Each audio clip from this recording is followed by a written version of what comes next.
Hello दोस्तों, dictation start होगी 3 second बाद।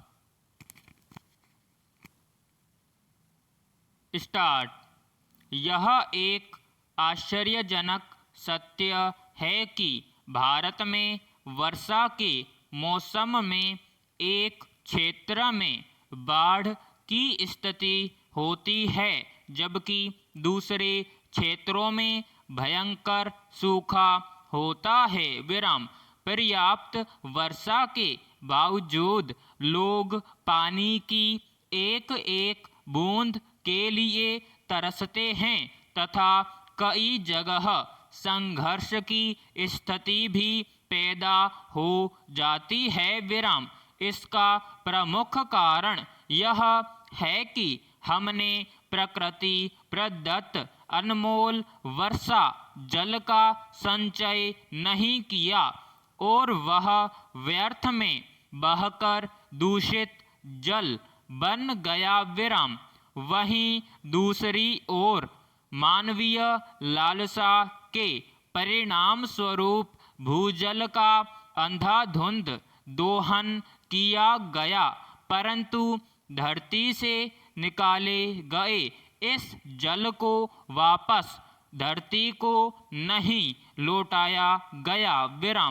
इससे भूजल स्तर गिरा तथा भीषण जल संकट पैदा हुआ। एक अनुमान के अनुसार विश्व के लगभग 1.4 अरब लोगों को शुद्ध पेयजल उपलब्ध नहीं है। प्रकृति ने अनमोल जीवनदायी संपदा जल को हमें एक चक्र के रूप में दिया है। मानव इस जल चक्र का अभिन्न अंग है।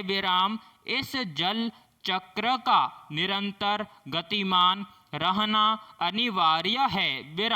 अतः प्रकृति के खजाने से जो जल हमने लिया है उसे वापस भी हमें ही लौटाना होगा, क्योंकि हम स्वयं जल नहीं बना सकते।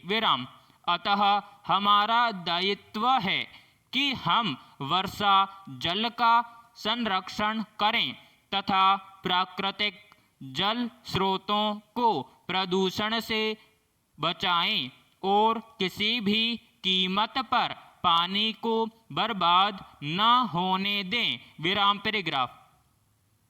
मेरे मकान के पास पशुओं का अस्पताल है। यहाँ महंगे महंगे पालतू श्वानों को लोग कारों में लाते हैं और उनका इलाज कराने के लिए रुपए भी खर्च करते हैं। तब मैं सोचता हूँ कि गलियों में घूमने वाले श्वानों ने इनका क्या बिगाड़ा। इस समय वन्य जीवों के संरक्षण के लिए कई योजनाएं बनाई जाती है।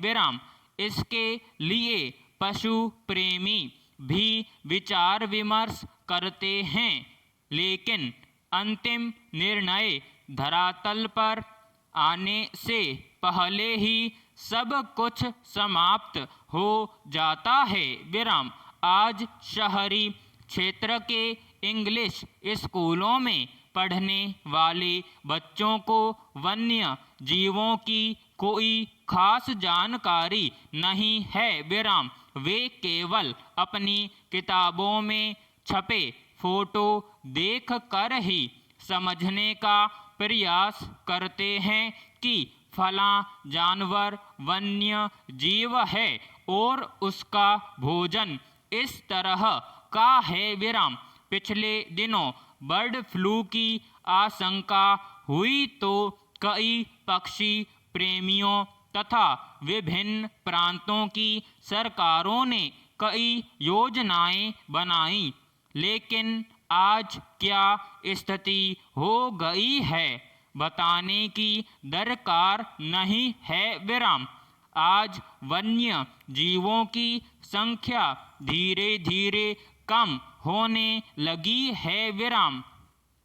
इसकी वजह यह मानी जा रही है कि इनके संरक्षण और सुरक्षा को लेकर कोई ठोस कदम नहीं उठाए जा रहे हैं और शहरों के विस्तार तथा गांवों में औद्योगिक इकाइयों के स्थापित होने के कारण वन्य जीव अपना स्थान छोड़ते जा रहे हैं विराम। अगर इन वन्य जीवों को बचाना है तो इनके लिए एक क्षेत्र निश्चित करना होगा विराम। उनके भोजन पानी की पर्याप्त व्यवस्था करनी होगी विराम।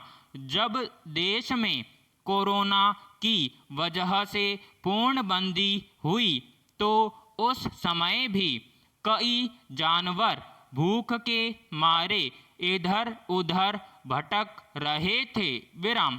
कोई उन्हें भोजन डालने वाला नहीं था क्योंकि सभी को भय था कि कहीं पुलिस उन पर लाठी न बरसा दे विराम। समाप्त।